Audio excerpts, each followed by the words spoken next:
olasın ey cəmaət, belə olubdur rəvayət. Sanmayın ki yalandır, həqiqidir olandır. Kasıbçılıq həyatı çox sıxır cəmaatı. Söhbət açım yerində, rayonların birində bir dənə cavan var imiş, haqqa tərəfdar imiş.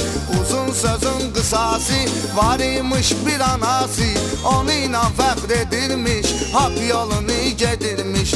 Bir gün o qoca ana söylədi ki oğlana, gedir ömür karvanım, ay sənə qurban canım. Gəzirsən, əylənirsən, bəs haçan evlənirsən. Oğul eşidib sözləri, işıqlandı gözləri. Dedi ki ay əziz ana, düşmə qəmə hicrana. Qoy deyim həqiqəti, sevirəm bir afəti. Namuslu qeyrətlidir, abırlı ismətlidir.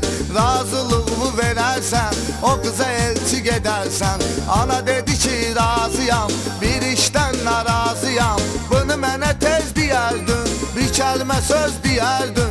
O qız gilə gedərdim, elçiliğimi edərdim.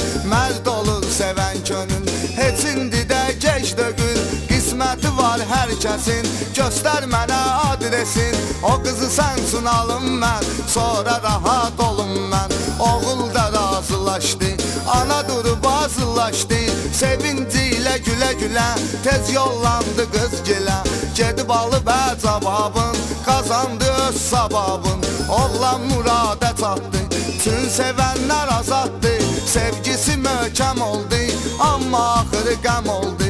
Üstünə xeyli keçdi, pis gün gəldi yetişdi. Gördü yoxdur imkanım, fikirdən əriyir canım. Çox götür qoy eylədi, neyniyim mən söylədi. Öz-özünə danışırdı, yanırdı, alışırdı. Birdən xəyalə daldı, dostun yadına saldı. Dedi uşaqlıq yoldaşım, canım dostum sirdaşım. Rusiyyətdədir bu saat, özü də yaşayır rahat. Əvvəlcə zəng eyliyim,